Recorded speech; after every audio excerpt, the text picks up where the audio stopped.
Hello, my name is Keshwani. That's Keshwani, Keshwani. We are here because we want to prepare for GRE. We have been solving GRE math problems out of this book here, the official guide to the revised GRE, the second edition. If you do not own this book already, purchase one immediately. You're going to need it. The problem that we are about to solve is the one that you will find on page number 162. Please turn to it, page 162, and today is our lesson number 290. The exact same problem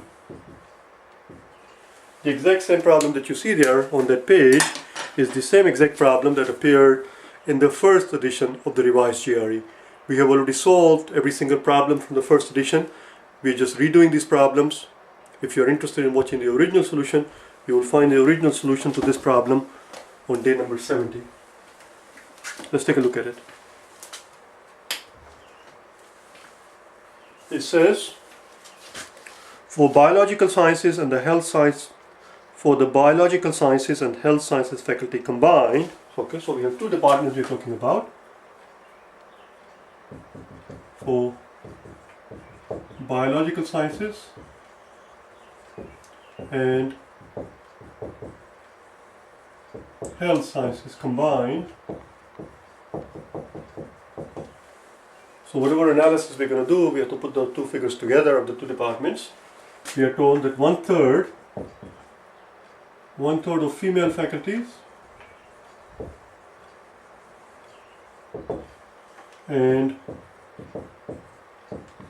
2/9 of male faculties are tenured. We are told that 1/3 of the female and 2/9 of the male faculty members are tenured professors. The question is, what fraction of the faculty members in these two departments, in these two fields combined, are tenured professors? So the question here is, what fraction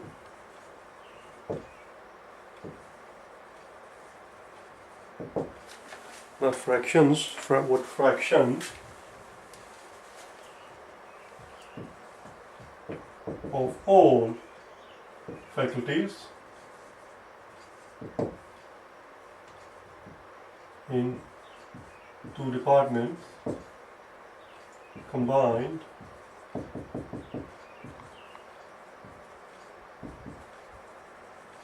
are tenured. In order to figure out what fraction of the total faculties in these two departments are tenured, we have to first figure out how many total faculties are there in these two departments. And that's our first job, figuring out how many people are employed, how many professors are employed in these two departments.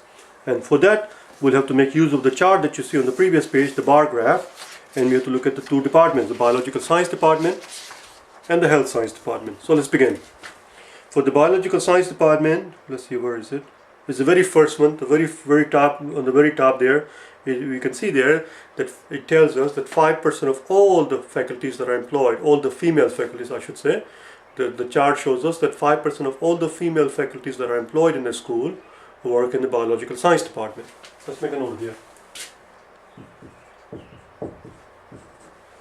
Tell you what, I'm going to erase this part. We already have, we already understand the problem.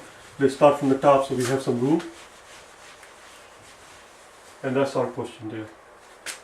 So for biological science department, 5% of female, which implies 5% of 200, because 200 is the total number of female faculties employed by the university. You will see that figure on the top of the bar graph on page 161. 5% of 200, 5% of 100 is 5, 5% of 200 is 10. Similarly, you will also see that 10% of males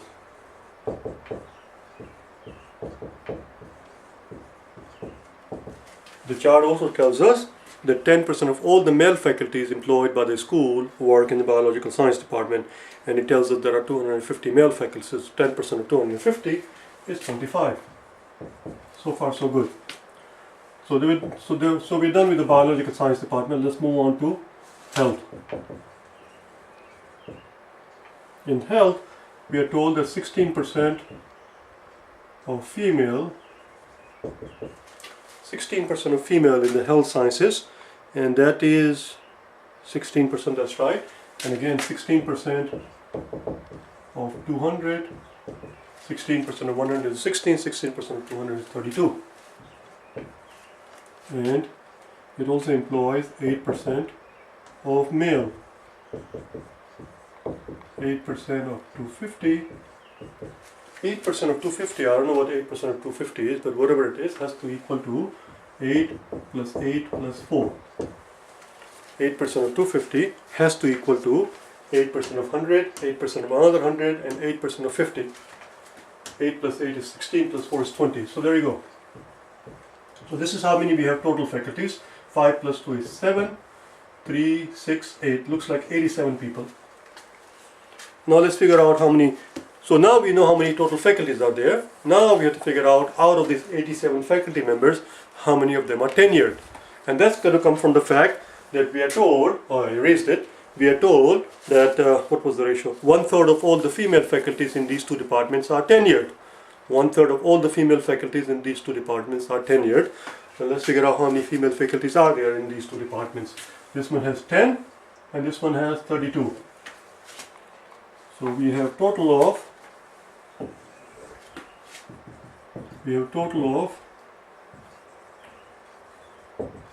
10 plus 32. Total female is 42. And we are told that 1/3 are tenured. 1/3 of 42. 4 has how many 3's in it? 4 has 1 3 in it. The remaining one goes and joins the 2, becomes 12. How many 3's does 12 have? 12 has 4 3's. In other words, 42 divided by 3 is 14. So it looks like 14 female faculties in these two departments are tenured. Of all the female faculties working in these two departments, 14 of them are tenured. Let's do the male part now.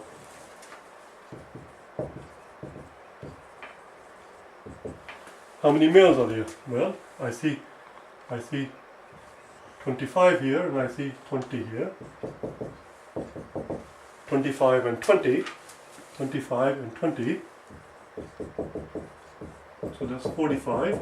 And we are told that 2 9s are tenured. 2 9s are tenured. A ninth of 45 is 9 5s are 45. So there are 10 faculty members. There are 10 male faculty members in these two departments are tenured. That's it. We are very close to getting done. So altogether we have 10 plus 14, 24 are tenured. The ratio that we're looking for is tenured to total. So 14 plus 10 is 24 over the total, which is 87. How can I put 87 so we can see it differently here?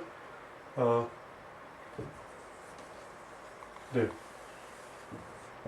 That's it. We are almost done. Obviously, we can't divide 87 by 2 because 87 is an odd number. Let's try dividing it by 3. Top we can very easily see. 24 we can very easily see is divisible by 3. 8 3s are 24. Can we divide 87 by 3? Is 87 divisible by 3? And for that we have to know the rule. Long time ago we learned it. That a number is divisible by 3 if the sum of the digits of the number is divisible by 3. If the sum, S-U-M, sum of the digits of a given number is divisible by 3, then the number itself is divisible by 3. Here we see 8 plus 7. 8 plus 7 is 15. And since 15 is divisible by 3, 87 should be divisible by 3. So let's divide top and bottom by 3. 8 3s are 24.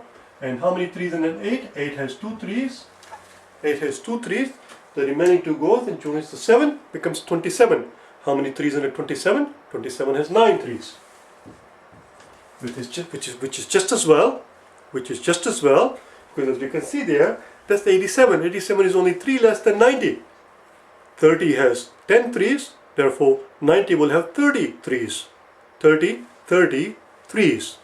And therefore 87, which only has one, well, you get the idea, it will have 29 3s, as you can see there.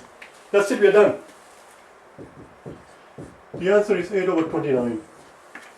As you can see, this problem, they label it as the label that they put on the top of the problem is they call it a hard problem. I think, in my opinion, a proper label for this would have been not a hard problem, but a tedious one. It's not a difficult problem, but it's a bloody tedious one. It's very laborious. There are too many steps there, and as long as you concentrate and as long as you do the steps as you're supposed to, as long as you don't muck it up, the calculation, you're fine. The phrase is muck it up with an M, not an F. Don't get excited. I'll see you tomorrow, okay? Bye now.